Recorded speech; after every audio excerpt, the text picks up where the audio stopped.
दोस्तों, आज हम जिस मूवी की बात करेंगे उसका नाम है द मॉडल और ये एक पॉलिश फिल्म है। कहानी की शुरुआत में हम डेनमार्क में रह रही नताशा नाम की एक लड़की को उसके बॉयफ्रेंड के साथ देखते हैं। नताशा आज एक मॉडलिंग कॉन्ट्रैक्ट के सिलसिले में पेरिस जा रही है। उसका बॉयफ्रेंड काफी उदास है। फिर वह उसे उनकी एक फोटो देता है जो उसे उनके रिश्ते की याद दिलाएगी। फिर वो सबको बाय बाय कहकर वहाँ से चली जाती है। वो उसी मॉडलिंग एजेंसी आती है जहाँ से उसे ऑफर मिला था। वहाँ वो सनी से मिलती है और उसे अपना पोर्टफोलियो दिखाती है। सनी उसके पोर्टफोलियो से काफी इम्प्रेस होता है और कहता है कि अगर उस फोटोग्राफर पर तुम छा गई तो तुम्हारी जिंदगी बन जाएगी। फिर वो उसका मेजरमेंट लेता है। नताशा एक अपार्टमेंट में आती है जहाँ उसने किराए पर रूम लिया था। मकान मालिक उसे उसका रूम दिखाता है और बताता है कि उसके साथ एक और लड़की रूम शेयर करेगी जिसका नाम जोफिया है।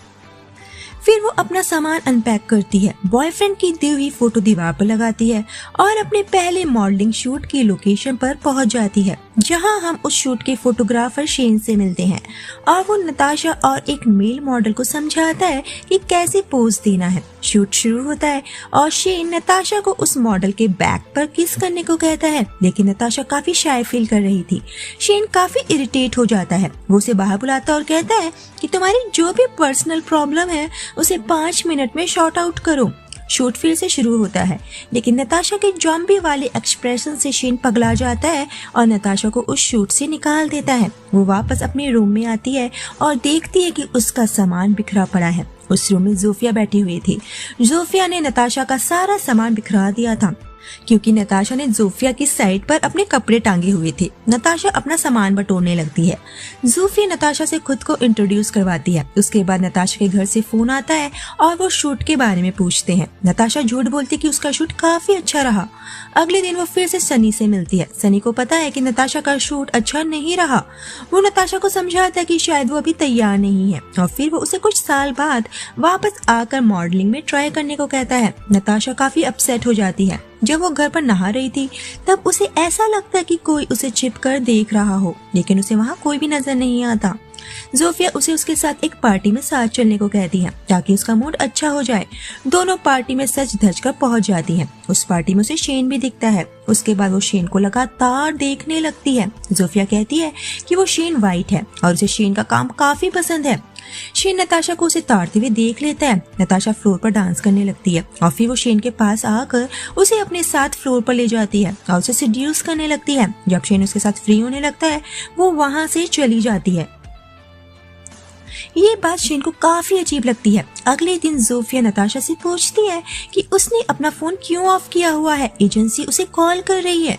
नताशा फिर से सनी के पास आती है और सनी नताशा से कहता है मुझे नहीं पता तुमने ऐसा क्या किया, लेकिन शेन ने तुम्हें एक बहुत बड़ी मैगजीन के शूट के लिए बुक किया है। नताशा खुश हो जाती है। असल में कल वो जो कुछ भी शेन के साथ कर रही थी वो उसे बस इम्प्रेस करने के लिए था। वो शूट पर पहुंच जाती है जहाँ शेन उन सब मॉडल्स को शूट की थीम क्लियर करता है। शूट शुरू होता है और नताशा काफी अच्छा परफॉर्म करती है। उसमें वो कॉन्फिडेंट आ गया था जो मॉडल्स में होना चाहिए। शूट के बाद शेन नताशा के साथ लंच करता है और उसे भूखों की तरह खाते देख कहता है कि वो पहली बार किसी मॉडल को इतना खाते हुए देख रहा है। उसे कॉम्प्लीमेंट देता है कि उसकी स्माइल काफी अच्छी है और हंसते हुए उसे अपने दांत नहीं छिपाने चाहिए। उसके बाद वो उसके सपने के बारे में पूछता है। नताशा कहती है कि उसका सपना शैनल ब्रांड के लिए पेरिस फैशन वीक में शो स्टॉपर बनने का है। फिर वो शेन से उसके सपने के बारे में पूछती है। शेन कहता है कि उसे सपनों के बारे में ज्यादा कुछ नहीं पता। फिर वो नताशा की आंखों की तारीफ करता है और कहता है कि वो नताशा से दोबारा मिलना चाहेगा। जब नताशा अपने रूम में होती है उसका बॉयफ्रेंड उसे वीडियो कॉल करता है और कहता है कि वो उसे पागलों की तरह मिस कर रहा है और शायद वो 1-2 हफ्तों के लिए उससे मिलने पेरिस आएगा, लेकिन नताशा उसे आने से मना कर देती है और कहती है कि वो दिन भर तो बाहर रहती है और उसके लिए अभी उसके रूम में कोई जगह नहीं है। वो एक लड़की के साथ रूम शेयर कर रही है। रात में वो शेन के घर पार्टी में जाती है। सबके जाने के बाद वो शेन के साथ टाइम स्पेंड करती है और फिर वो दोनों इंटीमेट होते हैं। रात भर नताशा उसके साथ उसके घर पर रुकती है। दोनों एक साथ टाइम बिताना शुरू कर देते हैं। जब वो अपनी फोटो मैगजीन में देखती है तो खुश हो जाती है। शॉप वाला भी उसे पहचान जाता है और फ्री में उसे वो मैगजीन दे देता है। घर पहुंचकर उसे पता चलता है कि उसका बॉयफ्रेंड आ गया है, जिसे देख उसे बिल्कुल भी अच्छा नहीं लगता। फिर वो दोनों इंटीमेट होते हैं। रात में वो सब पार्टी में जाते हैं जहाँ शेन भी होता है और नताशा अपने बॉयफ्रेंड को अपना फ्रेंड बताकर शेन से मिलवाती है, जो बॉयफ्रेंड को बिल्कुल भी अच्छा नहीं लगता। उसके बाद शेन वहीं उसके सामने नताशा को किस करने लगता है। नताशा काफी अनकंफर्टेबल हो रही थी। उसका बॉयफ्रेंड उसे घूरे जा रहा था। फिर वो वहां से उठकर चला जाता है और थोड़ी देर बाद वापस आकर अपने साथ नताशा को ले जाता है और पूछता है कि ये सब क्या चल रहा है। नताशा उसे बता देती है कि वो शेन को डेट कर रही है। बॉयफ्रेंड गुस्से में उसे गाली देकर वहां से चला जाता है और नताशा शेन के साथ रात बिताती है। अगली सुबह शेन नताशा को बताता है कि उसे हार्पर बाजार की तरफ से ऑफर मिला है और वो नताशा को उसके लिए मॉडलिंग करने को कहता है। उसके बाद उसे बताता है कि उसके दोस्त हर साल एक बिग पार्टी रखते हैं और वो इस वीकेंड नताशा को भी उस पार्टी में चलने को कहता है। तभी वहाँ शेन की बेटी ओलिविया आ जाती है और नताशा को पता चलता है कि शेन ऑलरेडी एक बाप है। ओलिविया को नताशा बिल्कुल भी पसंद नहीं आती।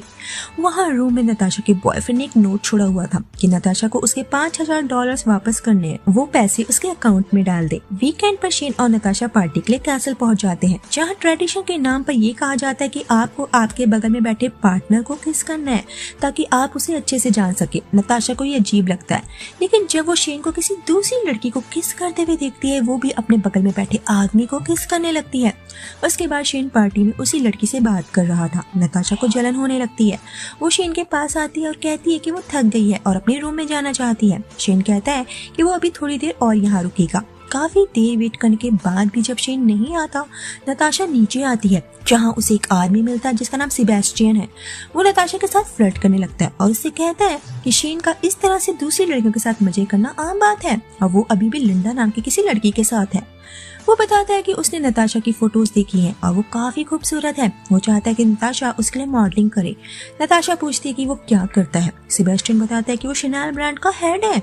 नताशा को उस पर यकीन नहीं होता क्योंकि शनेल काफी बड़ा ब्रांड है और उसका हेड खुद उससे मॉडलिंग का ऑफर दे रहा था। उसके बाद सेबेस्टियन उसे एक गोली खाने को देता है जो अंदर से एक्साइटमेंट पैदा करती है। वो उसे 10 मिनट में स्विमिंग पूल पर मिलने को कहता है। नताशा पूल पर आ जाती है और स्विमिंग करने लगती है। थोड़ी देर बाद सेबेस्टियन भी वहां जाता है और फिर नताशा के साथ इंटीमेट होता है। बाद में नताशा को काफी गिल्ट फील होता है। सुबह शेन के आने पर उसे सब कुछ बता देती है। उसे ये भी पता चलता है कि सेबेस्टियन ने उसे झूठ बोला था कि शेन किसी लड़की के साथ सो रहा है, जबकि शेन रात भर अपने दोस्तों के साथ था।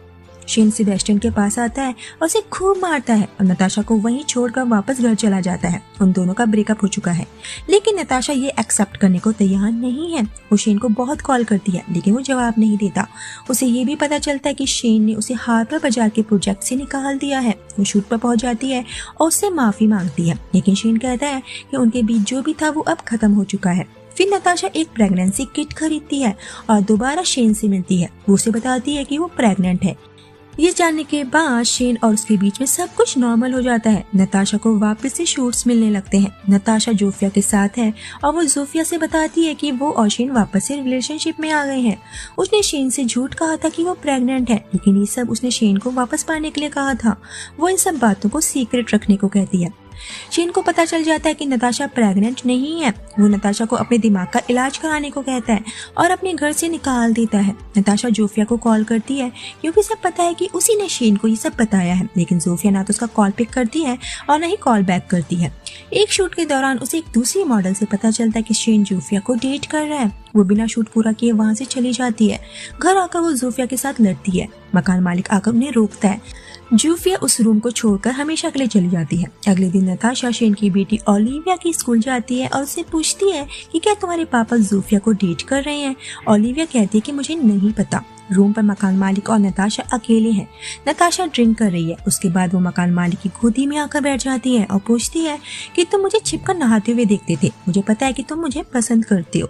मकान मालिक उसके पीछे रूम में आता है और उसके साथ जबरदस्ती करता है। नताशा चक्कू से मकान मालिक को घायल कर देती है।